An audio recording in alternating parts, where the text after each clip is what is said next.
आज तकरीबन 3 महीने के वक्फे के बाद सुप्रीम कोर्ट में 4 नए जजेस की तैनाती के लिए जुडिशल कमीशन ऑफ पाकिस्तान का अहम इजलास हुआ, जिसमें चीफ जस्टिस उमर अता बंदियाल की 4 में से 3 नामजदगियों को जुडिशल कमीशन से मंजूरी मिल गई है। चीफ जस्टिस की सिर्फ एक नामजदगी मंजूर नहीं हो सकी है। आम बात यह है कि दोनों हुकूमती नुमाइंदों यानी वजीर कानून और अटॉर्नी जनरल ने चीफ जस्टिस की नामजदगियों के हक में अपना वोट इस्तेमाल किया है। जराये के मुताबिक आज के इजलास में इस्लामाबाद हाई कोर्ट के चीफ जस्टिस अतर मिनल्ला की नामजदगी मुत्तफिका तौर पर मंजूर हो गई है, जबकि लाहौर हाई कोर्ट के जज जस्टिस शाहिद वहीद और सिंध हाई कोर्ट के जज जस्टिस अजहर रिजवी की तैनाती के हक में 5 वोट आए, जबकि मुखालफत में 4 वोट आए। जस्टिस काजी फाइज ईसा, जस्टिस सरदार तारिक मसूद, जस्टिस मंसूर अली शाह और बार के नुमाइंदे अख्तर हुसैन ने जस्टिस शाहिद वहीद और जस्टिस अजहर रिजवी की तैनाती की मुखालफत की। इसके अलावा सिंध हाई कोर्ट के जज जस्टिस शफी सिद्दीकी की तैनाती के हक में भी 4 वोट आए, जबकि मुखालफत में 5 वोट आए। यूं चीफ जस्टिस की एक नामजदगी पर इत्तफाक नहीं हो सका। सुप्रीम कोर्ट गुज़िश्ता कई महीनों से इस हवाले से तनाज़े का शिकार रही है।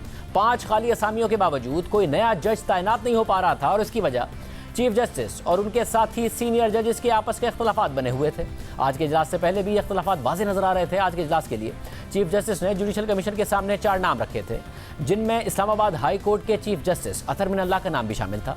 उनके नाम पर तो किसी ने एतराज़ नहीं उठाया, मगर चीफ जस्टिस की दीगर 3 नामजदगियाँ आज के इजलास से पहले ही मुतनाज़ हो गई थी, क्योंकि ये वही नामजदगियाँ थीं जो एक मरतबा पहले भी मुस्तरद हो गई थी और एक तनाज़े का पेश खेमा साबित हुई थी।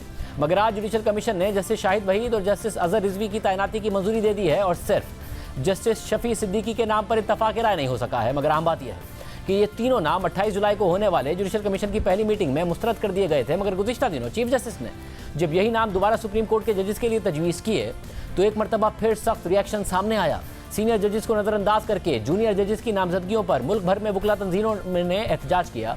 सिंध हाई कोर्ट बार ने आज जुडिशल कमीशन के इजलास के मौके पर पूरे सिंध में हड़ताल का ऐलान किया था। इसके अलावा 3 दिन पहले सुप्रीम कोर्ट के सीनियर तरीन जज जस्टिस काजी फाइज ईसा ने चीफ जस्टिस को खत लिखकर ये तीनों नामजदगियां वापस लेने का मुतालबा किया था और ये मौका अख्तियार किया था। ऐसे 3 जूनियर जजेस के नामों को आगे करना, जिनकी नामजदगियां पहले ही मुस्तरद की जा चुकी हैं, ये जुडिशल कमीशन ऑफ पाकिस्तान के मौजूद अरकान की तौहीन है और इससे जुडिशल कमीशन की साख मजरू होती है। लिहाजा मेरी आपसे मोदबाना दरख्वास्त है कि जिन जूनियर जजेस के नाम पहले ही मुस्तरद हो चुके हैं उनकी नामजदगियां वापस ले ली जाएँ और सीनियर तरीन जजेस के नामों के साथ 5 हाई कोर्ट्स के चीफ जस्टिस के नाम जुडिशल कमीशन के सामने रखे जाएँ। अब हम बात यह है कि 28 जुलाई को जुडिशल कमीशन के पहले इजलास में चीफ जस्टिस उमर अता बंदियाल की तमाम नामजदगियां मुस्तरद हो गई थी। हालांकि आज के इजलास के मुकाबले में 28 जुलाई के इजलास में चीफ जस्टिस की नामजदगियों को सुप्रीम कोर्ट के जज जस्टिस सज्जाद अली शाह की भी हिमायत हासिल थी, जो अब रिटायर हो गए हैं। मगर क्योंकि वफाकी हुकूमत के दोनों नुमाइंदों यानी वजीर कानून और अटॉर्नी जनरल ने चीफ जस्टिस की नामजदगियों की हिमायत नहीं की थी उस वक्त, इसलिए चीफ जस्टिस की नामजदगियां मंजूर नहीं हो सकी थी। फिर 12 सितंबर को खुद चीफ जस्टिस ने अदालती साल की तकरीब के दौरान इसका इजहार किया और कहा कि वज़ीर आला पंजाब के इंतखाब के मुकदमे से मुताल्लिक सुप्रीम कोर्ट के फैसले की वजह से वफाकी हुकूमत नाखुश थी, इसलिए उनके दोनों नुमाइंदों ने चीफ जस्टिस की नामजदगियों की हिमायत नहीं की। मगर अब दिलचस्प बात यह है कि आज के इजलास में दोनों हुकूमती नुमाइंदों यानी वज़ीर कानून और अटॉर्नी जनरल ने चीफ जस्टिस की तमाम नामजदगियों के हक में वोट दे दिया है।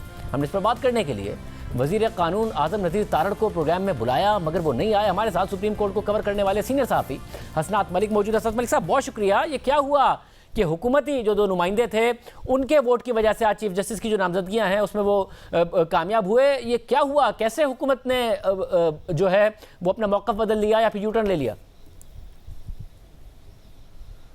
जी शादेब साहब, हुकूमती जो रिप्रेजेंटेटिव लॉ मिनिस्टर और अटॉर्नी जनरल, इनकी इनफॉर्मल मीटिंग पहले भी चीफ जस्टिस उमर अता बंदियाल से बड़ी लंबी चली।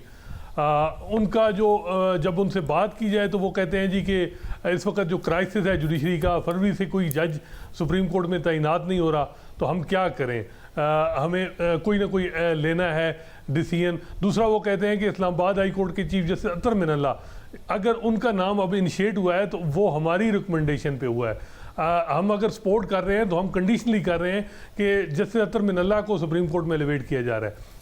लेकिन मेरा ख्याल है कि और चीज़ें भी हैं, क्योंकि बड़ा वाज़ेह था कि 12 सितंबर जब नया अदालती साल शुरू हुआ तो चीफ जस्टिस उमर अता बंदियाल ने यही शिकवा किया कि जी कुछ अदालती फैसलों का रिएक्शन दिया हुकूमत ने और नामिनीज़ को सपोर्ट नहीं किया। और अब जो सपोर्ट कर रहे हैं, मेरा ख्याल है कि हुकूमत ने रिस्क तो लिया है। जो सुप्रीम कोर्ट में एक धड़ा जो या कहें कि कुछ जो इस वक्त जुडिशल जिसमें जस्टिस काजी फैज हैं, जस्टिस सरदार तारिक हैं, जस्टिस सैयद मंसूर अली शाह हैं, इनमें से 2 जजेस ने चीफ जस्टिस ऑफ पाकिस्तान भी होना है, तो वो बड़ा स्ट्रांगली इसको अपोज कर रहे थे जूनियर जजेस की एलिवेशन का। तो और लेकिन फिर भी हुकूमत ने चीफ जस्टिस उमर अता बंदियाल को सपोर्ट की।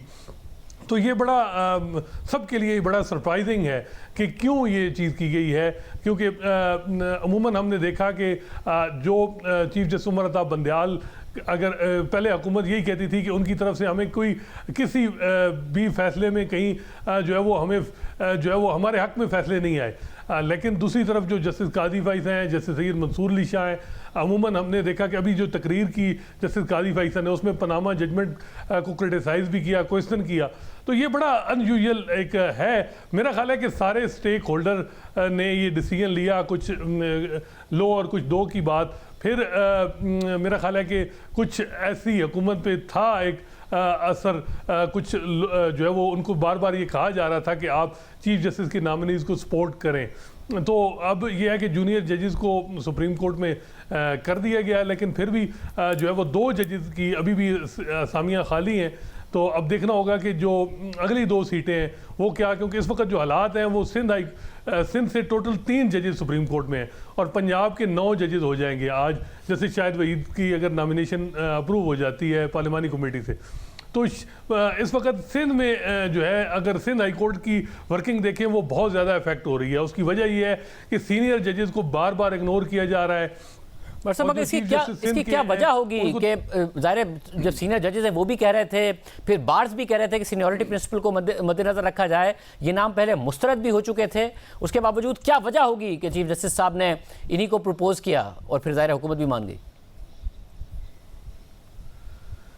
देखिए शाहजेब साहब, एक तो मसला अना का भी है कि चीफ जस्टिस जो है वो, अब जब माजी में हमने देखा कि चीफ जस्टिस ने जो कहा उसी तरह जो है वो अप्रूवल हो जाती है उन्हीं नामों की। इस दफ़ा थोड़ा डिफरेंट माहौल है। जस्टिस काजी फैसा केस के बाद ग्रुपिंग बड़ी वाज़ेह है सुप्रीम कोर्ट में, चीज़ों पे हर चीज़ पे ही हमने देखा कि इख्तिलाफ राय नज़र आ रहा है, जजेस 2 हिस्सों में बटे हुए हैं। तो उनमें चीफ जस्टिस साहब का भी था कि जी उन्हीं नामीज़ को लाना।